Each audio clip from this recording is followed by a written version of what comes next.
You're listening to That's a Parent with Tanya and Sean. Welcome back to That's a Parent. My name is Sean, and of course I'm joined here by my wife, Tanya. Hi, everyone. And this is a podcast about parenting and marriage. And this is the first podcast that we are recording after we have launched our podcast. We launched with 5 episodes. We are now available on Apple Podcasts and Spotify, Stitcher, Google Play, YouTube, directly streaming from our website. And anywhere else I'm forgetting? Yeah, I don't think so. I mean, we have our Facebook page. Yep, that's up and running. Our website's up and running. We have a Patreon account. If anybody wants to keep these podcasts going by sending some financial support our way, we would greatly appreciate that. That's patreon.com/that'saparent. Yeah, I think that's all. That's all the new developments, I guess. Okay. And we can get right into our topic for the day. What are we going to be talking about in this podcast, Tanya? So we decided to dive a little deeper into each of our children's difficulties that they've been dealing with in the last year. And we thought that everybody could benefit from hearing more about these topics. And yeah. So the first, we're going to go a little deeper into our daughter's struggles this year. In the beginning of this year, she was having struggles in school. She is in first grade, and we really noticed that she was struggling to keep up with her peers in the amount of work that she was given. So she was sent for evaluations from our local IU and was diagnosed with Auditory Processing Disorder, also known as APD. And so we're going to dive a little deeper into that topic, which is not very widely discussed or talked about. And I would like to share a lot of information with everyone. It's not even really widely known, I don't think. No, even some teachers I've found out didn't even know what it is, and they're not being educated on it in schools. They're not having any seminars or any trainings on APD, and they just don't know really what it is, how to deal with it.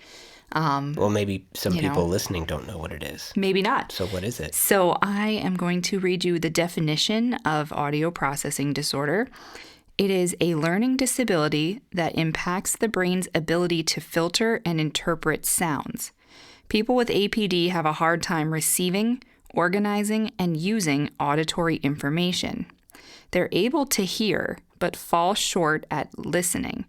While APD isn't as well known as some other learning disabilities, it is estimated that 7% of children have some sort of audio processing difficulty. So, our daughter was tested for her hearing 2 times, actually. She did fail the first time. I believe she had a cold at the time. So you definitely want to have their hearing tested when they don't have a cold. And so she was retested and passed the second time. So she definitely does not have any hearing problems.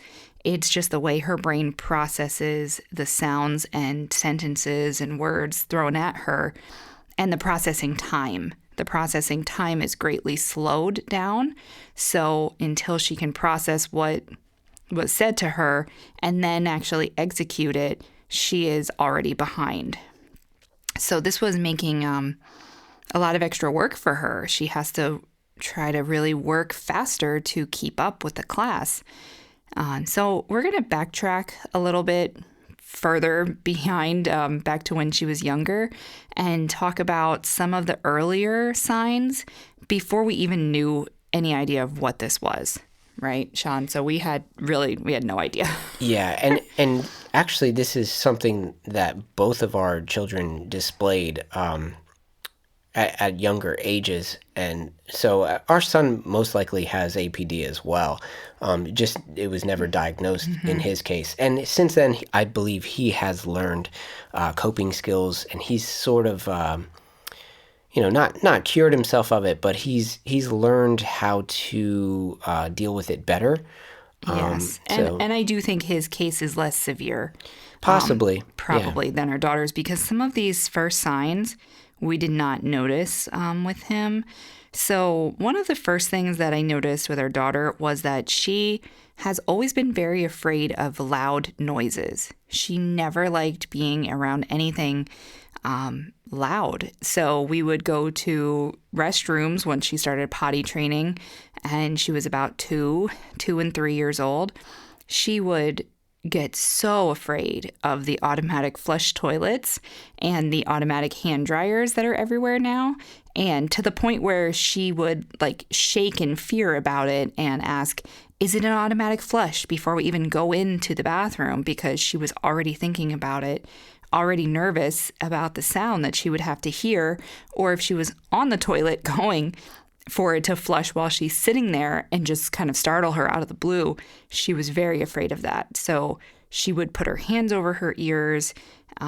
If you had to dry her hands, she would try to put her elbows over her ears so she didn't hear that.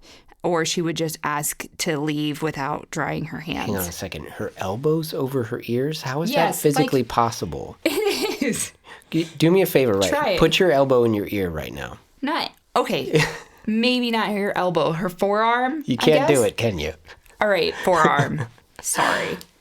All right. All right, let's get technical. I just want to be accurate here. Let's get technical. I'm not a doctor, here. but I know that's not physically possible. So that was the first sign that we had noticed. I would say some of the other signs we noticed when she was in preschool age. She was like 3 and 4 years old in preschool. I noticed she really liked to play mostly alone. Not that she was antisocial or didn't like socializing with friends, but she was not the one in the crowd of girls playing house. She was by herself over at the sensory table playing in the rice, and she wanted to stay there the whole time during playtime. She definitely wanted to have her own space. She did not want to involve herself in anything very loud, very organized play with others, and it was just overwhelming. What that came down to was the larger groups of friends just all talking at the same time is difficult for someone with APD because they have to process all of that noise that's coming at them at the same time, and it's uncomfortable. It's very difficult for them to manage that. They can't distinguish certain words or certain sounds from that and block off maybe others. When everybody's talking at once, it's just way too overwhelming. It's confusing. And fast forward to this year when she was in a dance class where there was a lot of kids in this class, mostly a little older than her, and it was a big room. There was louder music in there. And we ended up switching her class to a different day because that class was just too overwhelming for her. And she had even at some point mentioned to me throughout the year, she doesn't like going to the class where she has 5 friends or more friends that are all trying to talk to her at once. She prefers a class where she only has one friend that she knows that's talking to her. She just gets very overcome by too much coming at her. It's sensory overload for her. So that is, we have a few questions that I found that helped distinguish, if you might think your child might have APD, or there's all different levels of how severe their APD is and what it affects. So I'm just going to read you some of these questions, and a lot of these I answer yes for our daughter. One is your child easily distracted or unusually bothered by loud or sudden noises? Hence, back to the bathroom story. Are noisy environments upsetting to your child? We took our daughter to a demolition derby, and if you've never been to one before, it gets really loud. Yeah, very loud. Very, very loud. Car engines and smacking of cars, and I think she would last 20 minutes, 30 minutes max, and she wanted to leave. And then my mom would take her and go do something else. So we also took her to a wrestling event, at a stadium, and that also was very loud. Loud music, 5 minutes. loud announcements. Yeah, 5 minutes She was out. into it. And she said, I don't want to be here anymore. I want to go home. So she had to leave.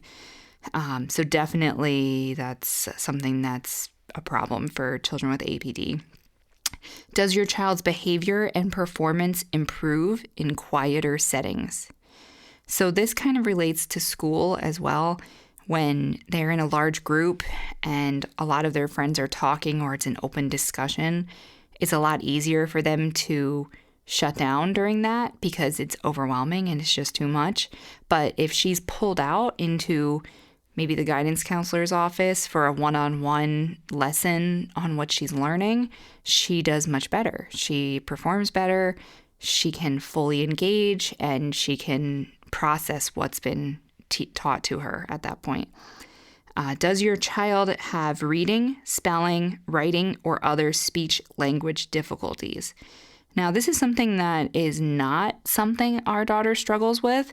So your child can still have APD if your answer is no to this question.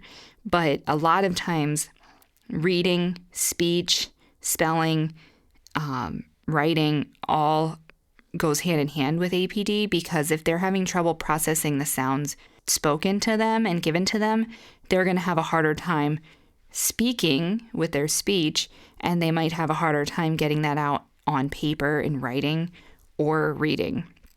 Our daughter is actually above her reading level by a few grades, and spelling she's been almost perfect at this year. Writing is a little more challenging for her, but she can do it. So, like I said, if your answer is no to that, they still might have that. Are verbal, word, math problems difficult for your child?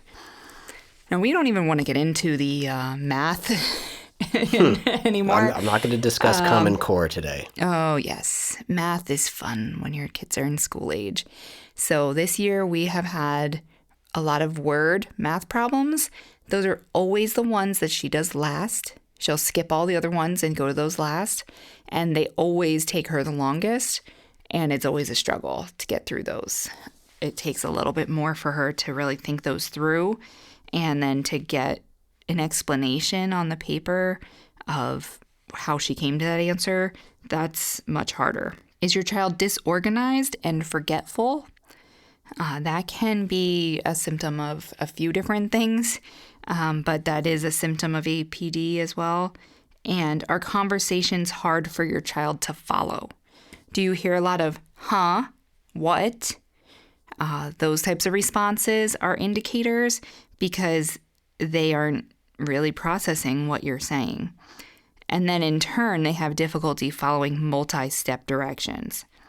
So this is something that we've learned to adapt with by giving one-step direction or two-step direction max at a time. If you give a few step directions, we're lucky if she gets the first one. Yeah, well, with both our Pretty kids, and we still, I still try to push it, every day, because I want them to eventually get to the point where they can follow, a 3 or 4 step process, but it's still a challenge. It's still, we're not there yet with either of our kids. If you give them a list of 3 things to do, they're only going to retain one of those things. They're only going to get, and it's the first thing. It's the first thing that you say. The first thing that you mention, they've got that. They will process that, and that's what they're going to go and do. And then they're just going to start playing or something. And you're going to go, oh, what are you doing? I asked you to do this, this, and this. And they'll go, you did? They don't even process that or retain it. So something to help with this is doing written lists, giving either your child a Post-it note with these are the 3 items. Yeah, checklists are good. And let them check it off. We've actually tried this at school for her as well. And she also has ADHD, which it is actually a statistic that 50% of children with APD also have ADHD as well. So it is something that goes hand in hand. And sometimes you're trying to provide adaptations for both of those, so it makes it a little bit difficult. So the checklist sometimes becomes more of a distraction. because adding some extra things to help, you would think they would be helpful for just somebody who has just APD. Since she also has ADHD, it's just one extra distraction. So that doesn't always help. Yeah, one of the other things that we've tried, we can kind of go into some things that we've found that have been helpful. The IU actually prescribed her a FM trial headset. So what it is she wears headphones during class, and the teacher wears a little necklace with a speaker on it and microphone. Sorry, technical. That's what I'm here for. I correct the tech for my technical mishaps here. So the teacher will speak her lesson, and our daughter will hear it amplified in her headphones. And she has kind of has an issue with like headbands and things on her head, and it ended up becoming more of a distraction. She was playing with it. She didn't like how it felt on her ears, and it just didn't go very well. So they changed it up, and they gave her instead a little speaker box to put on her desk. So it can be either set on her desk directly, or if she's next to a bookshelf, it can be set on the bookshelf next to where she is in her classroom. And this also amplifies the teacher's voice, and it's right there. So if the teacher walks further away from her, she can still hear this amplified. And it helps to keep her focused and on track. And her teacher has been using it for just new instruction for reading and math, and it really has helped, she said. So she's going to be continuing that next year. The other thing that is something that is an add-on for her at school is preferential seating to sit in the front of the room, because the closer she is to the teacher's mouth, the better. Any further back in the classroom, she's losing that information, between looking at other kids in front of her, looking around the room. The closer she is to be able to look straight at the teacher, the better. These are all accommodations that you can add into a 504 plan. If your child has APD or ADHD, this is something, if you don't know about, you're going to want to look into it, because these are accommodations that you can add into an education plan for your child, so that teachers know that these are things that your child needs to, give them the best education possible. It's going to assist them in their learning process. Yes, and they are required by law to follow these. So if you have teachers that may be a little more unwilling to follow through with these plans, you have to be the advocate for your child. So you have to be on top of this. You have to schedule meetings with the teacher, schedule meetings with your guidance counselor. Or the principal. And go to whoever you need to make sure that these are being followed through. Right. If there's a teacher that's just unwilling to accommodate a 504 plan, even though they are required to, then sometimes you have to meet with the principal and say, okay, then, if you're not going to do anything about this, then we need a different teacher to teach my child that's going to accommodate the plan, because it's the law. Yes. So it's something that you need to be on top of. It definitely has required a lot of extra interactions this year. We got a phone call 4 days into school. She didn't even make it a week. So that was when we first got the call that something was going on. The teacher noticed right away. She's not keeping up.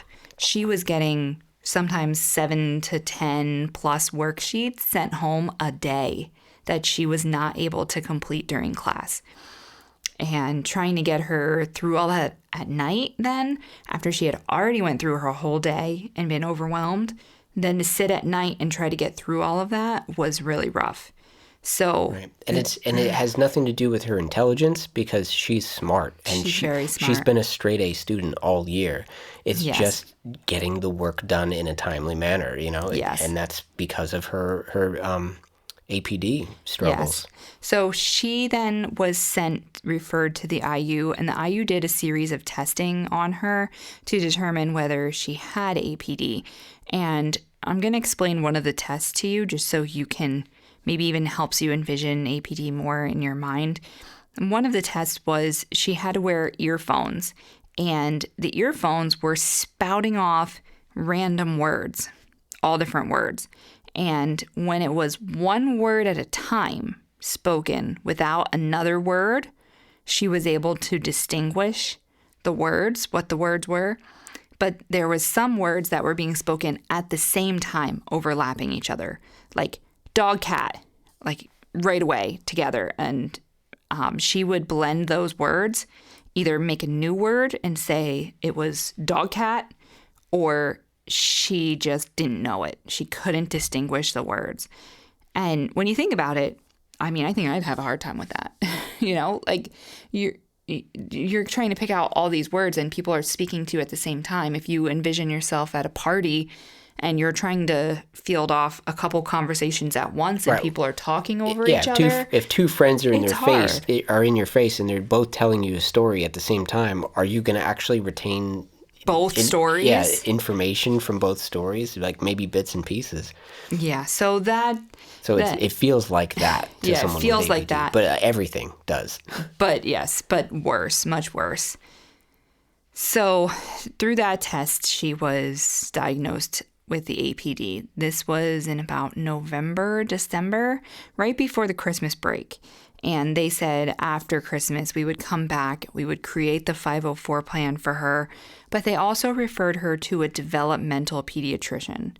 Now, I really hadn't even heard of or really thought of a developmental pediatrician being any different from my actual pediatrician until this year. A developmental pediatrician studies much more in depth what kids are supposed to be doing at certain age levels. So they can go through testing with them to determine what levels they are at, and they are much more apt to diagnose things like auditory processing disorder or ADHD. So she was referred out to this developmental pediatrician that took us months to get into. So if you feel like you need to schedule with one of them, I would look ASAP because it took us 4 months to get an appointment. And they diagnosed her also with the ADHD. So then we also started her on medication, which we will talk about in our next podcast a little deeper because ADHD is going to be the topic of that podcast. So she went back to school then, and she was doing better for a while. She had the FM system on her desk. She was taking medication, was able to help herself focus a little bit more during school. And we just met with the teachers the end of this year for a recap. And she still has improved. She's become a little more responsible for herself. One of the things that we've done to implement in her education is timers. Setting a timer and saying, you have 5 minutes. When this sand goes all the way down, you should have this completed. And it kind of helps to keep her on track. She can look at the timer, see where the sand is at, know, okay, I got to speed myself up. In the beginning of the year, she didn't really care. When the sand ran out, it was fine. It was no big deal. Now, at the end of the year, she really times herself and she makes it a challenge. Well, I want to see if I can get this done by the time the sand runs out. So that has been working for her much better. And the teacher has said that her other accommodations in the classroom have been helping, sitting closer and the FM speaker on her desk. But she's still struggling with learning new content being introduced. Those are when she has the most struggles, learning something new. So at this time, as Sean said earlier, she has a 504 plan. The 504 is just things that the teacher can change in the classroom to accommodate their learning. So it is not a change of curriculum. She is getting the same curriculum as everybody else, the same level, the same amount. Everything in the curriculum is the same. 504 just means she has extra accommodations to help her get through that work. Now, next year, depending on how much more writing is going to be involved and harder content being presented to her, she may have to switch and get an IEP.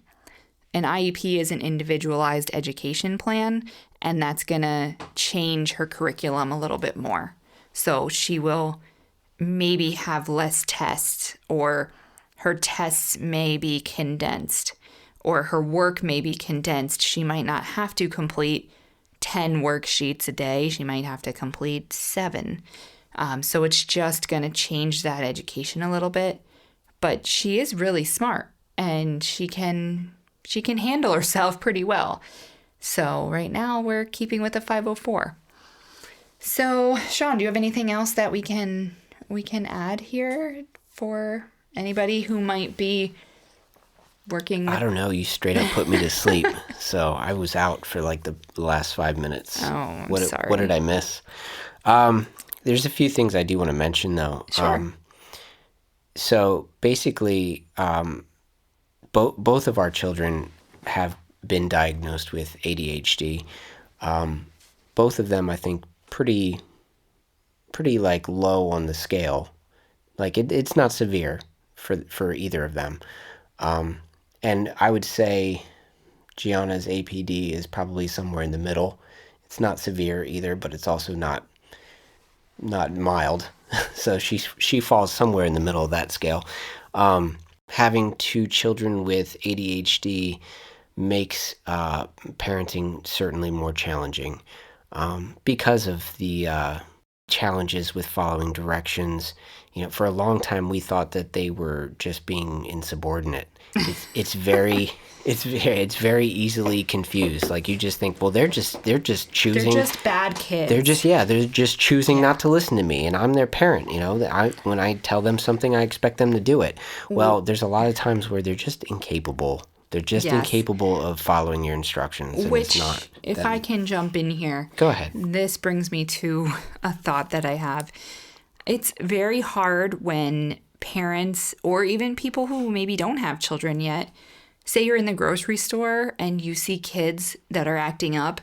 They're not listening. They're not following their parents. They're not being the perfect little soldier kids, to judge that and say, well, those kids are horrible, or I can't believe those kids don't listen to their parents, or I can't believe how bad they're being.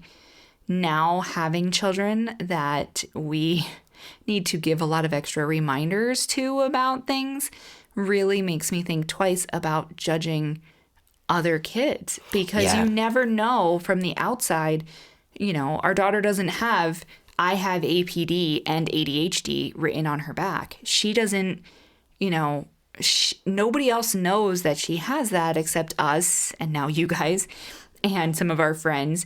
So people that judge them when you're out in public, I just feel like, now you really think twice, because you never know how hard another parent has it with their children. And it's not that their kids are just being bad. They're not being bad. Sometimes they're having difficulties because they have challenges that make it harder for them to listen. And especially once you know like how common a lot of these things are. Like ADHD is extremely common anymore. It's almost becoming the norm, Yes. And APD is, what I think you said 7%. 7%. So I mean that's a decent number. Like that's if you have 100 kids, there's 7 children out of 100 that have that. Right. Which so sometimes we can see it in other kids, and it's like, it's not really your place to tell other parents, like, hey, are you aware of this? Like, maybe you want to, like, it's awkward to like tell a parent to like have their kid checked out, Yes. but it's like at the same time, like you feel like you want to help too. Yes. And there is something also I wanted to mention is audio processing disorder. There is no medications that can help this. It's not the same thing as ADHD, right, where there are certain medications that will help. There really is nothing that can be given to help that. The only things that can help It's your brain. It's your brain. It's just how your brain works. So you can help APD by certain therapies. There are some behavioral processing specialists that can provide some therapies for APD. A lot of times it's more speech and writing driven though. So like our child doesn't have speech problems.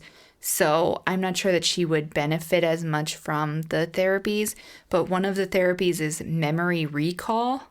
And there's actually a lot of awesome websites and awesome apps out there to help with these.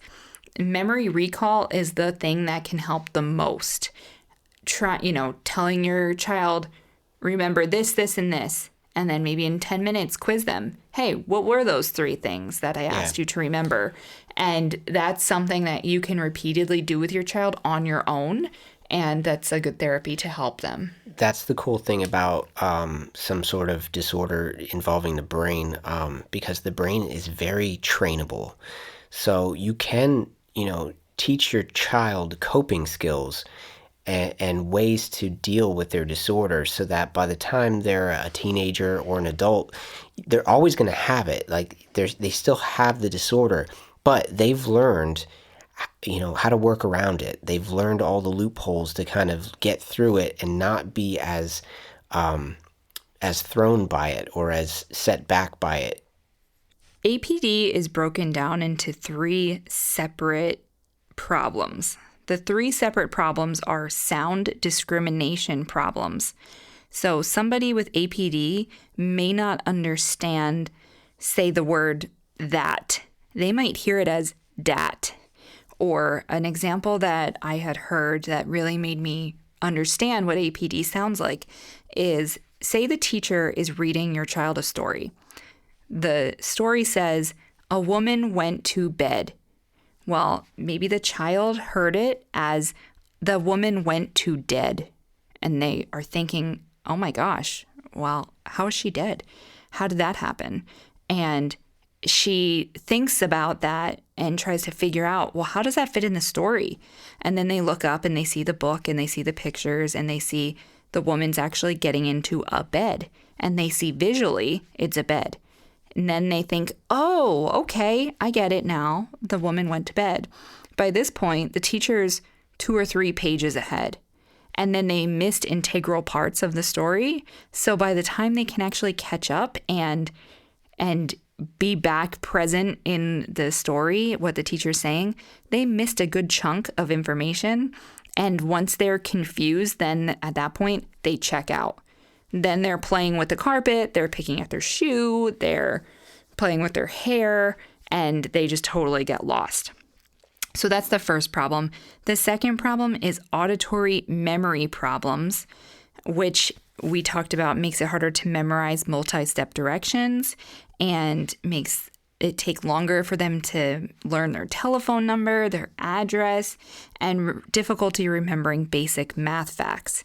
Our daughter she probably at this point should know her math facts much quicker than she does, but she's still counting on her fingers, trying to count on her fingers, think about it much longer than she should be. So those timed math fact tests that they're giving in school, she gets like 8 in a minute and she should be getting like 35. So those are really difficult for her. So flashcards and repeating, practicing those is what's going to help them. The third problem is language processing problems, and this is when they can't understand what's being asked of them.